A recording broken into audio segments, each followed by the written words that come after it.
vídeo vamos falar sobre os capítulos 18 e 19 de 2 Samuel. Nós vemos aqui que Davi tinha milhares, fala aqui, chefes de 100 e de milhares. Eu não sei se tinha 1000 homens com ele ou se era só um termo, mas tinha muita gente com Davi. E Barzilai e um outro cara sustentaram esse pessoal todinho. Barzilai era muito rico, mas tem que ser muito rico para sustentar tanta gente assim.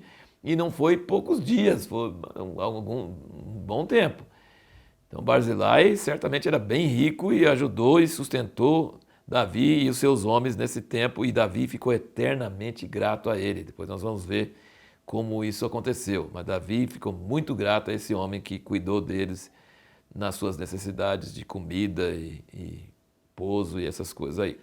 E aí nós vemos que houve a batalha, que Absalão seguiu o conselho de Uzai e não o conselho de Aitofel, e foi com todo Israel, e aí ele perdeu, e um moço encontrou ele pendurado numa árvore, porque o cabelo dele engarranchou na árvore, a mula foi embora, e Joabe falou, por que você deixou ele lá, por que você não matou ele? Ele falou assim, você não viu o rei falando para não matar o cara, não tocar o cara, para deixar ele vivo? Ele falou, não posso ficar perdendo tempo com você. O Joabe foi lá e matou o cara.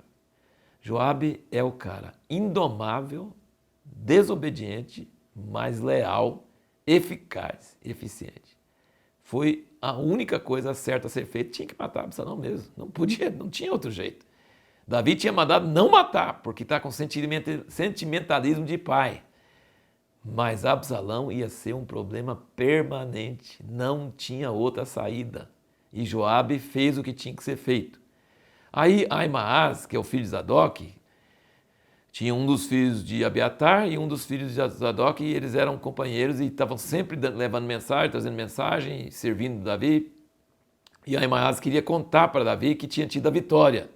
E aí a gente vê aqui em 2 Samuel 18, versículo 19, diz assim, então disse Ahimaaz, filho de Zadok, deixa-me correr e anunciarei ao rei que o Senhor o vingou da mão de seus inimigos. Mas Joabe lhe disse, tu não serás hoje o portador das novas, outro dia as levarás, mas hoje não darás a nova, porque é morto o filho do rei. Aí vai um outro, que é um cuxita, e fala, vai você, e fala do que você viu. E aí o cuxita vai, só que Ahimaaz fala, deixa eu ir, deixa eu ir, deixa eu ir. Fala, não, por que eu vou deixar você ir? O outro já foi, já está na sua frente, você não vai chegar primeiro não.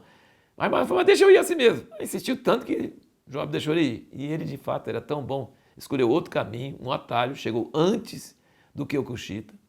E Davi está lá sozinho, e está a sentinela em cima da torre. E a sentinela fala, veja um homem correndo. Era Ahimaaz. E fala, está trazendo notícia.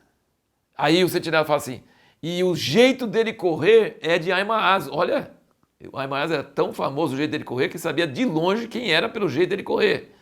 E aí Davi fala, é um homem bom, traz boas notícias. Aí Ahimaaz chega primeiro. Aí o rei pergunta, e aí Absalão? Que contou que estava vitória e tal. E Ahimaaz fala assim, eu não sei, houve uma confusão lá, não vi nada. Eu queria que você que está me assistindo entendesse como interpretar a Bíblia, como entender as coisas.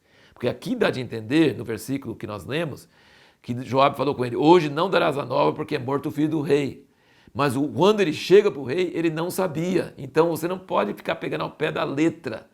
Você precisa juntar os versículos na Bíblia que falam sobre o mesmo assunto, porque Joabe pensou, mas ele não deve ter falado, porque se ele tivesse falado, Ahimaaz sabia. E Ahimaaz não sabia. Falou assim, eu vi uma confusão lá e não sei o que é. Ele falou, então fica aqui. Chegou o cuxita sabia. E por que Joabe não mandou Ahimaaz primeiro para contar? Porque ele não queria que Ahimaaz, que era uma pessoa boa, tivesse que contar uma notícia ruim sobre a morte de Absalão. Aí foi o cuxita, que era outro tipo de, acho que outra nacionalidade, alguma coisa, aí o cuxita sabia. E aí Davi deixa o sentimentalismo tomar conta dele e chora em voz alta. E berra, e o povo volta todo envergonhado. E aí Joabe chega e fala assim, Davi, onde você está com a cabeça? O povo vai tudo esparramar, porque você está dando a entender que se nós todos morrêssemos e Absalão estivesse vivo, você estava bem? Que papelão você está fazendo? E Davi atendeu Joabe, soube que Joabe tinha razão, foi para o portão, cumprimentou o povo e aí conseguiu. Depois ele mandou notícia para Judá. E aí percebe bem, Davi não pode simplesmente voltar para o trono porque o povo de Israel tinha recebido Absalão. Então ele tinha que o povo convidar ele tinha que ser convidado.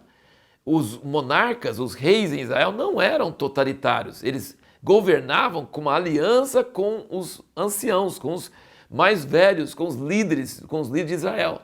E aí dentro de Israel, já que Absalão estava morto, eles começaram a falar, tem que chamar Davi, ele nos venceu nossos inimigos. Eles chamaram, quando eu falei Israel, está falando muito de Efraim. E Efraim, você lembra qual é o caso de Efraim? Ele sempre chega atrasado. E aí começa a criar briga com quem fez a coisa que ele devia ter feito.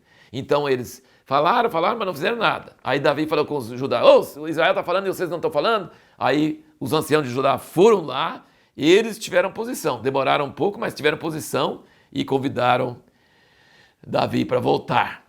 E aí começou a surgir briga entre Israel e Judá, porque eles falam assim, nós que temos direito no rei, e nós que falamos primeiro. Mas ele falou, mas eles não vieram, não fizeram nada, e o rei é nosso parente. Aí houve uma certa briga, uma certa entrevero aí. Então, a pergunta que nós vamos fazer para responder no próximo vídeo é, por que a falsa humildade não agrada a Deus?